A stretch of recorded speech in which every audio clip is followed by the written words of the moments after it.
Now to a trio of stories about honoring our troops all this week, and all worthy of a few moments as Veterans Day fast approaches next week. Well, yesterday, President Obama awarded a long overdue Medal of Honor to First Lieutenant Alonzo Cushing.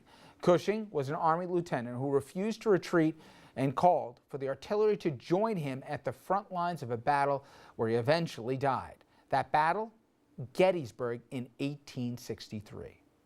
Yeah, this medal is about more than just one soldier or one family. It reflects our obligations as a country to the men and women in our armed services, obligations that continue long after they return home, after they've removed their uniforms, and even, perhaps especially, after they've laid down their lives. And so this medal is a reminder that no matter how long it takes, it is never too late to do the right thing. In a letter to Lon's sister, Fugger wrote that the bravery of their men that day was entirely due to your brother's training and example set on numerous battlefields. I'm mindful that I might not be standing here today as president had it not been for the ultimate sacrifices of those courageous Americans. Then last night, the president taped a pre-Veterans Day salute to our troops at the White House, joined by singers Willie Nelson, Mary J. Blige, and others. The president gave a heartfelt thank you to the men and women who put themselves in harm's way fighting for our nation. Yeah, one of my greatest privileges as Commander-in-Chief is the opportunity to spend time with all of you and your families.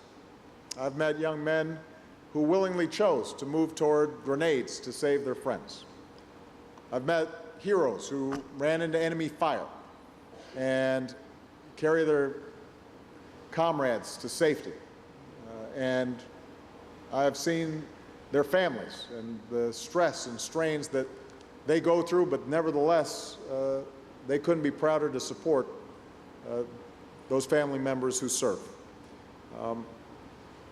You know, we've seen, obviously, families of the fallen who keep the spirit of their loved ones alive, and their strength then inspires the rest of us. And of course, we are inspired by our wounded warriors, whose injuries are no match for the sheer force of will that they display every single day. And some of them are joining us here from Walter Reed tonight. We are especially proud of them. So. And finally, supporting our injured troops via laughter. The New York Comedy Festival now underway, and it featured its annual Stand Up for Heroes event this week. That event led by former ABC News anchor Bob Woodruff, who was injured while reporting in Iraq, along with Bruce Springsteen and Daily Show host Jon Stewart, raising money for injured veterans at a massive comedy show. Some notable comedians taking to the stage, not talking about our troops, but hey, they're still funny. No, my pants are tight, but you know, if I wear them for the next 2 weeks like I planned, then they'll look fine. That's kind of my approach to clothing. Eventually the clothing goes, all right, I'll adjust. Because for those of you that don't know, Australia was a British prison colony.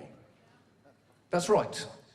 Think through the logic of what I'm telling you here. We sent our criminals to somewhere that was objectively nicer than where we lived. The individual has a lot of power.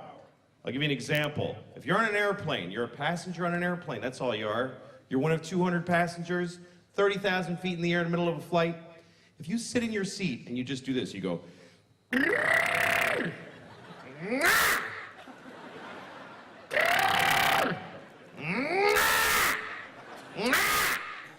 if you keep doing that and don't stop doing that, they will land the plane.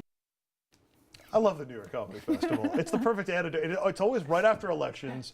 It's the perfect antidote to... anytime he can work in Louis C.K., Andrew's going to And John Oliver. Absolutely. Guys, thank you very much. When we come back, an interview you're going to want to stick around for. Personal side of the heroin epidemic. A father losing his son to the drug, then puts his story into a new documentary, including a discovery he found and a story he shared with everyone about his son. We're going to introduce you to that father and the filmmaker straight ahead.